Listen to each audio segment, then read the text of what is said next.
Bell Time by Sophie Tuvey. Chapter 3. It's chaos in the photocopying room the next morning. I dash around spilling my tea and gather up all of the sheets, grids and target stickers I need. Bundling everything into my classroom, I nearly collide with Michael, who's walking straight through. Watch out! I sway unsteadily like a cartoon character suffering from an encounter with Taz from Looney Tunes. Sorry. He manages to dodge around me and continues towards the door. You need to go round the long way next time, I call after him. I'm sensing I've lost this battle before it's even begun. I prepare all of my PowerPoints and check the clock on the wall. Then remember that I forgot to change the battery. The bell rings. It's standard fare with my form of Year 7s. They are pretty terrified and practically need help to pick up a pen. It takes nearly the whole of the extended registration time to get them to write their names on their homework diaries. There's just enough time to run a quick icebreaker game before break. Vote with your feet, I explain, ushering them all to stand. Cookies or cake? I point to the two opposite walls and smile as the kids giggle and stampede to their wall of choice. Cake wins. The bell is about to go, I announce, and on cue the blaring klaxon sounds. Time for break, everyone. They shuffle out just as Michael's head pokes round the other door. He sniffs the air, making a face. Smells like you've got a herd of animals in here. Just your 7s. He strides forward and knocks the wall, grimacing. I don't think much of the walls here. I hope your lessons aren't as noisy as that. I raise an eyebrow, crossing my arms in front of me. You want a showdown, cowboy? I'm ready. Lessons are about learning. No one learns in silence anymore. So does that mean you've got some fun and games planned for your classes today? Maybe you should set up a dressing up box in your reading corner. He gives a sharp, dismissive nod to my area with bookshelves and 2 beanbags and crosses his arms as well. Is he mimicking me? Or is this subconscious mirroring? I'm too busy psychoanalyzing to give a witty retort. Maybe you should write copyright boggle on your bell time PowerPoint. It's not a great comeback, and he knows it. With one raised eyebrow, he suddenly relaxes his arms and leans against the doorpost. His grey eyes stare at me intently, and I find my own arms lowering to an odd choir girl pose with one hand crossed over the other. If I look down now, I fully expect to see my old school tie and a pleated skirt instead of my own corduroy dress. Perhaps we should chat through some strategies for the all-boys group, he says, finally breaking the silence. I don't think your primary school resources are going to work on them. The insolence.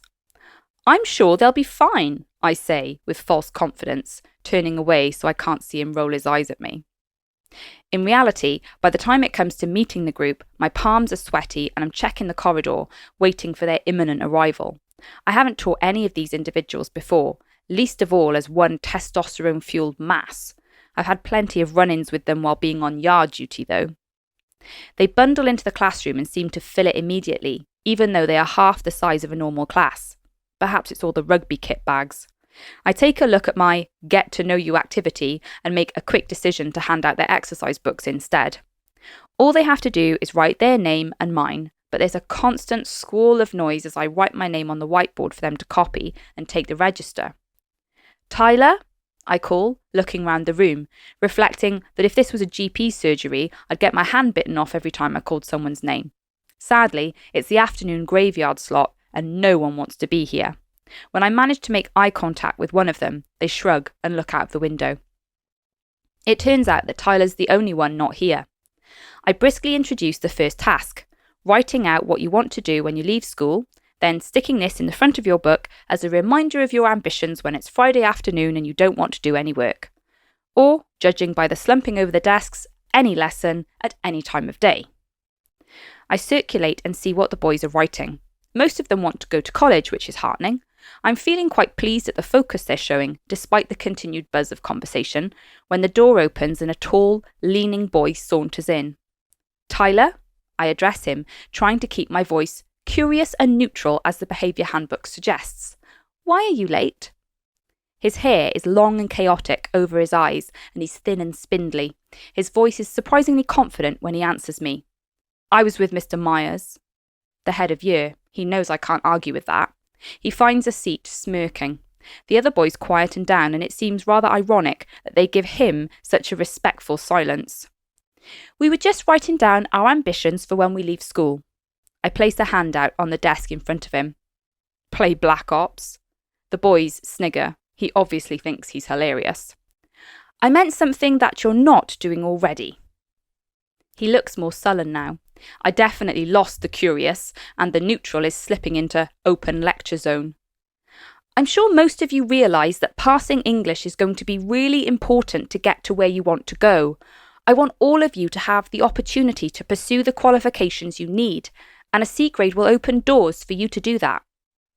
I sense this class are going to need a lot of pep talks to get them through the next 9 months until their exams. As they're leaving at the end of the lesson, I notice Tyler talking in a low voice with another boy before going through the door. I tidy up, picking up various abandoned plastic bottles and shreds of paper on the floor, and I find a white business card on the floor with enigmatic text, Ben, 663344. I turn it over to look at the back. Nothing.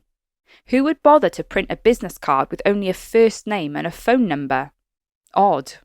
I slipped the card into my desk drawer, and when I turned back to clean the board, Michael suddenly appeared, perching on the edge of one of the desks and surveying the room with darting eyes. I stifle a gasp. I didn't hear you come in.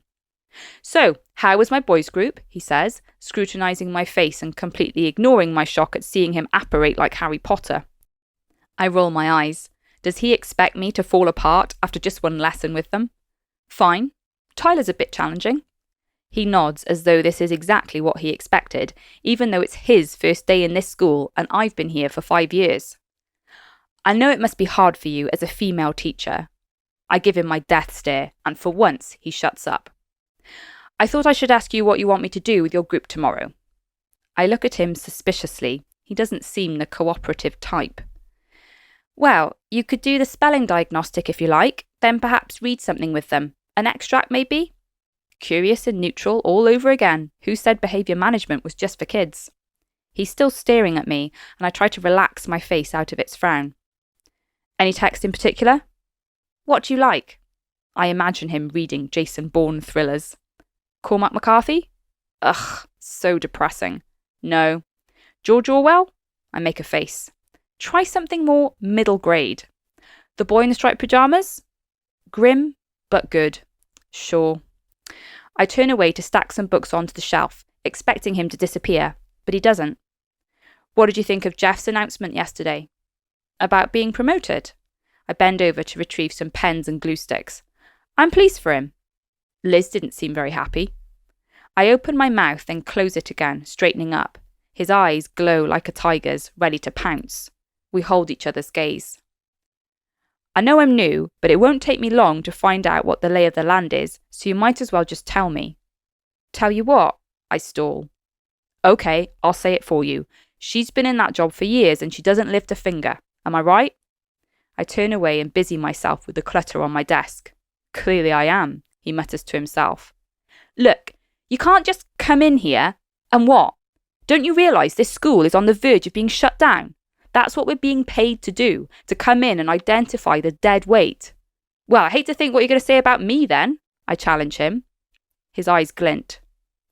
You obviously make a lot of effort, he says carefully, while I wait for the axe to fall. I don't know how good you are, though. I don't know how good you are either. You'll see, he says immediately. I'll make sure of that. I take my job very seriously. So do I. There is a pause while I put some rubbish in the bin. You really need to fix that clock.